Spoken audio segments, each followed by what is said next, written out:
जय हिंद मेरे साथियों। Hello guys, Shiva teacher YouTube channel में आपका स्वागत है। जितने भी लोग मेरे वीडियो को देख रहे हैं सभी का मेरा प्रणाम। तो आप लोग कैसे हो मेरे साथियों? तो मैं उम्मीद करता हूं कि आप लोग ठीक होंगे, स्वस्थ होंगे और मस्त होंगे। तो आज आपको मैं बता देना चाहता हूं कि इतना दिन से जो मेरा वीडियो अपलोड हो करके नहीं आ रही थी, उसका मेन रीज़न जो थी ये वाइट बोर्ड थी। वाइट बोर्ड हमारे पास में अभी अवेलेबल नहीं था, जिसके वजह से हम आपके पास में वीडियो नहीं मैं भेज पा रहा था। तो आज जो है हम लोग पढ़ेंगे हिंदी। हिंदी में जो है ये किताबें जो है देखिए, क्लास 10th का ये है, यानी कक्षा 10 वर्णिका भाग 2 है। इस चैप्टर में पहली कहानी जो दी गई है दही वाली मंगम्मा। चैप्टर का नाम क्या है? दही वाली मंगम्मा है। तो दही वाली मंगम्मा के कहानीकार जो हैं श्रीनिवास जी हैं। कौन है? श्रीनिवास जी हैं। एक कहानीकार या शीर्षककार दोनों एक ही चीजें होती है। जैसे एक कहानी जो है, इस कहानी में हमको पढ़ना क्या है कि ये कहानी जो है, इस कहानी का प्रमुख पात्र कौन है। अब ये प्रमुख पात्र क्या होता है? प्रमुख पात्र का मतलब होता है कि इस कहानी का मेन रोल किसका है, मेन हीरो कौन है। जिस प्रकार से फिल्म में देखते हैं हम लोग कि कोई एक फिल्म चलती है, उसका एक मूल यानी मेन हीरो एक रहता है, उसी प्रकार से ये उसका मुख्य पात्र कौन है, यानी कि इस कहानी का हीरो कौन है। ये मंगम्मा जो है कैसी महिलाएं हैं, नहीं है, इस महिलाएं के परिवार में कितने सदस्य हैं, क्या करते हैं, कौन कौन हैं, इसके बारे में आज हम लोग पढ़ेंगे।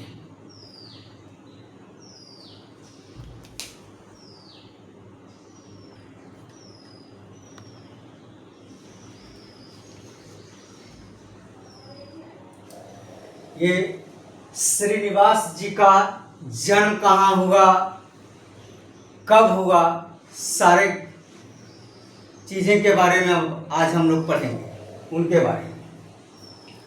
तो बच्चों कह रहा है ये कहानी अवलपुर के समीप वेंकटपुर के रहने वाली मंगम्मा की है। किसकी है? मंगम्मा की है। तो ये जो मंगम्मा जो है कहाँ की रहने वाले थे? तो मंगम्मा जो है अवलपुर के समीप, कहाँ की? अवलपुर के समीप वेंकटपुर के रहने वाली है। क्वेश्चन आ सकता है कि मंगम्मा कहाँ की रहने वाली थी, तो कहेंगे कि अवलपुर के समीप वेंकटपुर के रहने वाली है। कौन? मंगम्मा है। इस कहानी के कहानीकार के मतलब होता है बच्चों शीर्षककार। इस कहानी के कहानीकार यानी शीर्षककार जी जो हैं श्रीनिवास हैं। कौन है? श्रीनिवास हैं। क्वेश्चन आएगा कि दही वाली मंगम्मा कहानी के शीर्षककार कौन है, तो श्रीनिवास हैं। लेखक का जन्म। अब ये लेखक क्या है? लेखक का मतलब होता है कहानीकार, शीर्षककार, लेखक। कौन है? श्रीनिवास जी हैं। तो लेखक का जन्म कर्नाटक प्रांत के कोलार नामक स्थान में, कहाँ हुआ था? कर्नाटक प्रांत के कोलार नामक स्थान में 6 जून 1891 ईस्वी में हुआ। कब हुआ? 6 जून 1891 ईस्वी को हुआ। तो लेखक का जन्म कहाँ हुआ था? तो कर्नाटक में हुआ था, क्योंकि कर्नाटक की राजधानी कहाँ है? बेंगलौर है। तो कर्नाटक प्रांत के कोलार नामक स्थान, कोलार एक जगह का नाम है, इस जगह पे हुआ था। कोलार नामक स्थान में 6 जून 1891 ईस्वी में हुआ था। प्रस्तुत कहानी दही बेचने वाली मंगम्मा की है। प्रस्तुत कहानी किसकी है? दही बेचने वाली मंगम्मा की है। तो मंगम्मा क्या बेचती है? तो मंगम्मा दही बेचती है, क्योंकि दही बेचने वाली मंगम्मा की है। तो मंगम्मा क्या बेचती है? दही बेचती है। तो मंगम्मा अवलपुर के समीप वेंकटपुर के रहने वाली थी। तो मंगम्मा कहाँ की रहने वाली थी? तो मंगम्मा जो है अवलपुर के समीप वेंकटपुर के रहने वाली थी। मंगम्मा अवलपुर के समीप वेंकटपुर के रहने वाली है और रोज दही बेचने के लिए बेंगलोर आती जाती रहती थी। तो मंगम्मा क्या बेचती है? दही बेचती है। और दही बेचने के लिए रोज कहाँ आती जाती रहती है मंगम्मा? तो बेंगलोर आती जाती रहती है।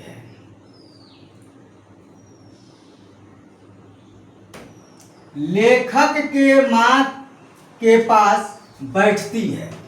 लेखक के माँ के पास बैठती और अपनी सारी कहानी कहती थी। मंगम्मा जो है लेखक की माँ, लेखक कौन है? श्रीनिवास जी हैं। तो मंगम्मा जो है श्रीनिवास जी के माँ के पास में बैठती थी और अपनी घरों में जितनी भी बातें होती थी सारी बातें लेखक के माँ जी के पास कहती थी। मंगम्मा के पति का निधन हो चुका था। मंगम्मा के पति का निधन बहुत पहले हो चुका था। मंगम्मा की एक बहू भी थी। मंगम्मा की एक बहू भी थी जिसकी नाम नंजम्मा है। इसका नाम क्या है? नंजम्मा है। और मंगम्मा का एक बेटा भी था और मंगम्मा का एक पोता भी था जिसकी नाम क्या है? मंगम्मा है और एक बेटा और एक पोता भी था। तो मंगम्मा जो है कहाँ की रहने वाली है? तो मंगम्मा जो है अवलपुर के समीप वेंकटपुर की रहने वाली थी। मंगम्मा दही बेचने की काम करती है और दही बेचने के लिए रोज बेंगलोर आती जाती रहती है और लेखक के माँ जी के पास में बैठती है। मंगम्मा जी जो है ये लेखक के माँ जी को माँ जी के नाम से पुकारती है। मंगम्मा जो है लेखक की माँ जो है उनको माँ जी के नाम से पुकारती है। मंगम्मा दही बेचने की काम करती है और रोज बेंगलोर आती जाती है। मंगम्मा की एक बहू भी है जिसकी नाम नंजम्मा है और उनका एक बेटा है और एक पोता भी है।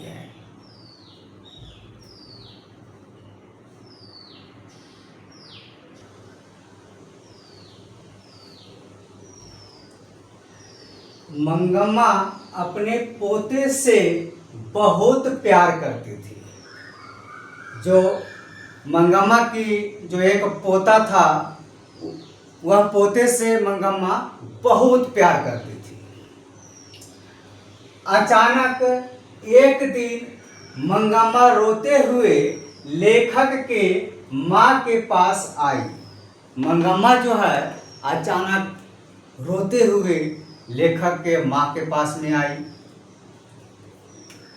और अपने बहू से हुए झगड़े के बारे में कहने लगी।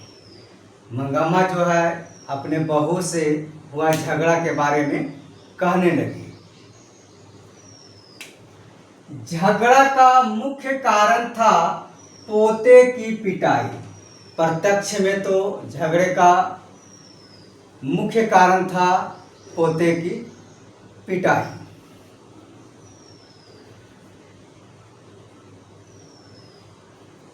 मंगम्मा की बहू ने पोते की पिटाई कर दी। मंगम्मा की जो बहू थी उन्होंने पोते की पिटाई कर दी। यानी मंगम्मा की जो बहू थी वह अपने बेटे को पिटाई की थी और मंगम्मा का वो कौन है? पोता है। इतने में मंगम्मा के विरोध करने पर दोनों में झगड़ा हो गया। नंजम्मा अपने बेटे को पिटाई कर रहे थे तो मंगम्मा जो है उसकी विरोध की कि आप पोते को क्यों मार रहे हो, आप अपने बेटे को क्यों मार रहे हो।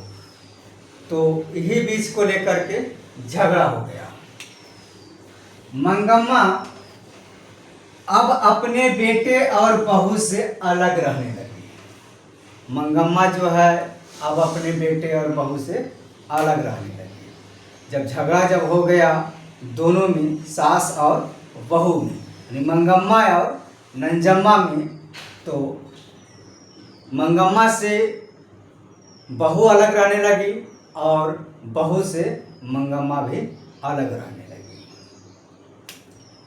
मंगम्मा दही बेचकर जो भी कुछ कमाती खुद पर खर्च करती। मंगम्मा जो है बेंगलोर दही बेचने के लिए जाती थी और उससे जो भी कुछ कमाई होती थी वो अपने खुद के सार और श्रृंगार पर खर्च करने लगी। यहाँ तक कि मंगम्मा जो है मखमल का ब्लाउज पहनती थी, जैकेट पहनती थी, कान में पहनती थी, गला में पहनती थी, लेकिन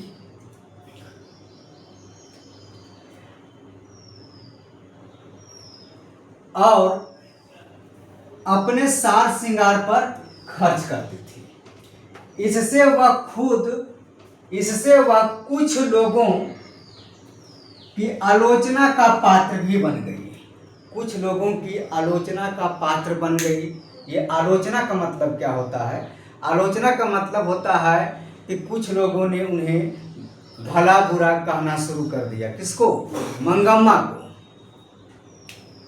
बहू भी उसकी मखमल के जैकेट पर ताना कसने लगी। ये बहू भी जो है नंजम्मा अपने सास की जैकेट पर क्या कसने लगी? ताना कसने लगी।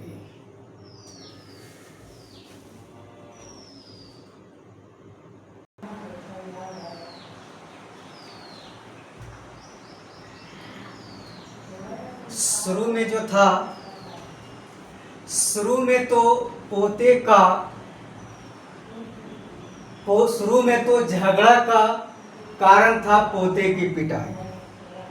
शुरू में जो था झगड़ा के कारण जो था पोते की पिटाई था, लेकिन मूल रूप से सास बहू की अधिकार संबंधी झगड़ा था। मूल रूप से क्या था? सास बहू की अधिकार झगड़ा था।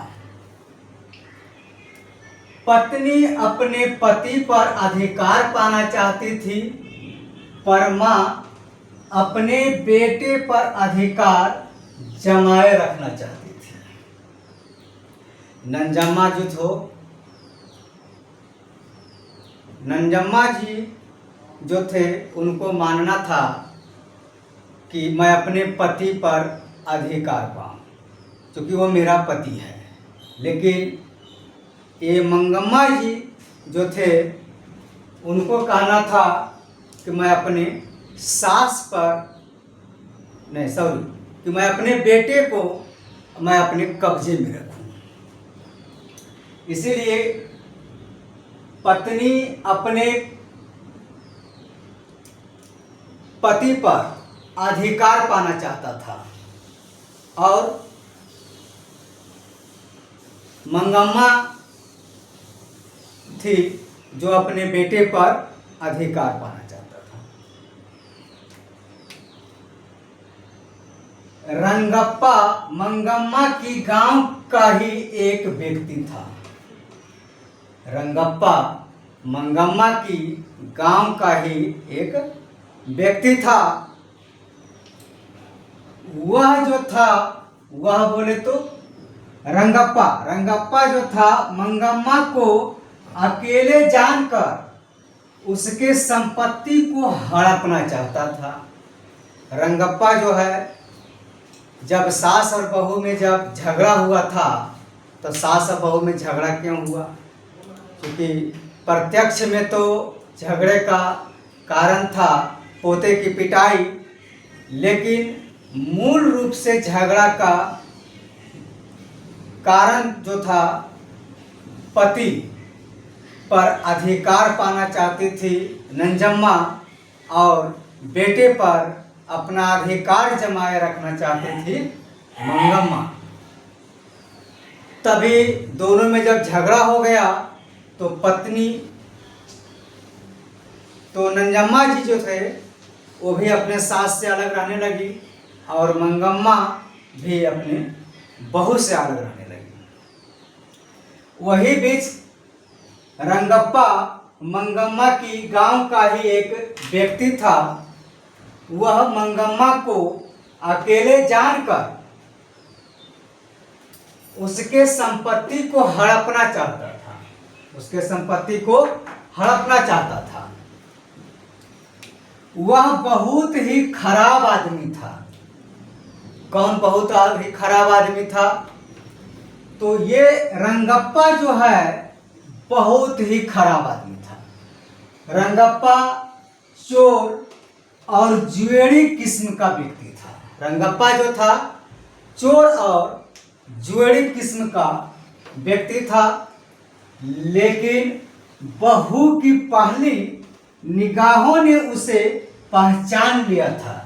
बहू जो थी नंजम्मा, उन्होंने अपनी पहली ही निगाहों में रंगप्पा को पहचान लिया था कि यह रंगप्पा सही आदमी नहीं है, और वो समझ गई कि रंगप्पा उसके सास की संपत्ति को हड़पना चाहता है। नंजम्मा जो जी थे वह समझ गई कि मेरे सास की संपत्ति को हड़पना चाहता है। कौन? रंगप्पा। बहू ने पोते को मंगम्मा के पास भेजने का एक नाटक किया। अब बहू जो है नंजम्मा, वह मंगम्मा की पोते को मंगम्मा के पास भेजने का एक नाटक किया। कौन? नंजम्मा। तो इसे जो है एक बार फिर से मैं समझा देता हूँ कि शुरू में जो झगड़े का मुख्य कारण था वह था पोते की पिटाई, लेकिन मूल रूप से जो झगड़ा था वह पोते की पिटाई नहीं था। खास करके बहू को कहना था कि मैं अपने पति पर अधिकार जमा करके रखूं, और सास को कहना था कि नहीं, मैं अपने बेटे पर अपना अधिकार जमाए रखूं। यही बीच में तेरी मेरी तू मैं करते करते दोनों सास बहू में झगड़ा हो गया। जब हो गया था तो दोनों अलग रहने लगे, सास बहू। यही बीच रंगप्पा मंगम्मा का ही गांव का एक व्यक्ति था, उनकी एंट्री होती है। और रंगप्पा जो था बहुत ही खराब आदमी था। वह चोर और जुएड़ी किस्म का आदमी था और मंगम्मा की संपत्ति पर उसकी निगाहें थी। लेकिन बहू ने रंगप्पा को अपनी पहले ही निगाहों में उसे पहचान लिया था कि यह रंगप्पा जो है ठीक आदमी नहीं है, यह हमारे सास की संपत्ति को हड़पना चाहता है, ये हमारी संपत्ति को हड़पना चाहता है। इसलिए अपने बेटे को दादी के पास यानी कि मंगम्मा के पास भेजने का एक नाटक किया। अब देखते हैं कि बहू जो है अपने बेटे को यानी मंगम्मा के पोते को मंगम्मा के पास जब जाएगी तो वहाँ पर उनका पोते इस कारगर को साबित कर पाते हैं या नहीं कर पाते हैं, क्योंकि नंजम्मा जो है अपने बेटे को मंगम्मा के पास भेजने का एक नाटक किया।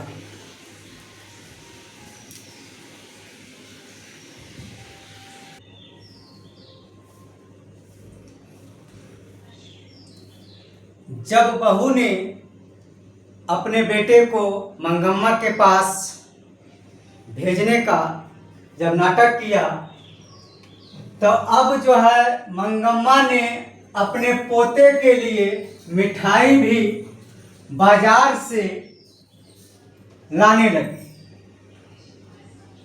क्या करने लगी? लाने लगी। बहू के द्वारा नाटकीय ढंग से पोते को दादी के पास भेजने का मंत्र बहुत ही कारगर साबित हुआ। बहुत ही कारगर साबित हुआ। दूरी बढ़ने से प्रेम भी बढ़ता है और मानसिक तनाव भी घटता है। अब जो है मंगम्मा को भी बहू और बेटे में स्नेह नजर आने लगा। क्या नजर आने लगा? स्नेह नजर आने लगा। इस प्रकार एक बहू ने अपने संपत्ति को लूटने से बचा लिया। इस प्रकार जो है नंजम्मा जो थे वह बुद्धिमती बहू बनी और बुद्धिमती बहू ने अपने संपत्ति को लूटने से क्या कर लिया? बचा लिया। बच्चों, ये कहानी जो है गांव की रहने वाली मंगम्मा की ही नहीं है, बल्कि पूरे संसार का यही कहानी है। तो मंगम्मा ने अपने पोते के लिए मिठाई भी क्या कर दिया? लाना शुरू कर दिया। जब पोते जब अपने दादी के पास जब पहुंचा तो मंगम्मा को दया आ गया और अपने पोते के लिए जब बाजार जाती थी वो दही बेचने के लिए, तो अपने पोते के लिए वहाँ बाजार से मिठाई भी लाने लगी। बहू के द्वारा नाटकीय ढंग से पोते को दादी के पास भेजने का मंत्र बहुत ही कारगर साबित हुआ। अगर बहू ने अपने बेटे को मंगम्मा के पास में नहीं भेजती तो उनकी संपत्ति पर जिस प्रकार से रंगप्पा ने अपनी नज़र गड़ाया बैठा था, उनकी संपत्ति बचने वाली नहीं थी। लेकिन नंजम्मा जो थी वह एक बुद्धिमती बहू थी, इसलिए नंजम्मा ने अपनी संपत्ति को क्या कर ली? बचा ली।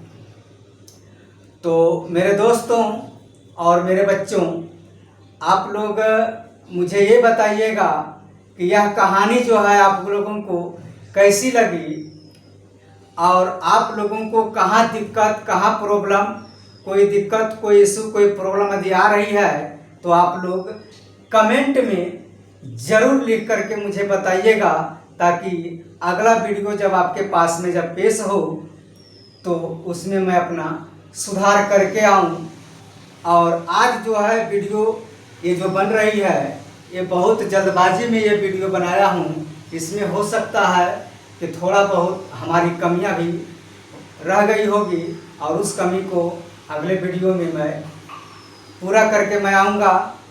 और आज तक मैं इतना ही रहने देता हूँ। और मेरे प्यारे बच्चों, मेरे भाई, इस वीडियो को जितना से जितना हो सके उतना से उतना लाइक करें, सब्सक्राइब करें और बेल आइकन घंटी को है उस पर चढ़ जाना है और चढ़ करके क्या करना है, दबा देना है। Thank you.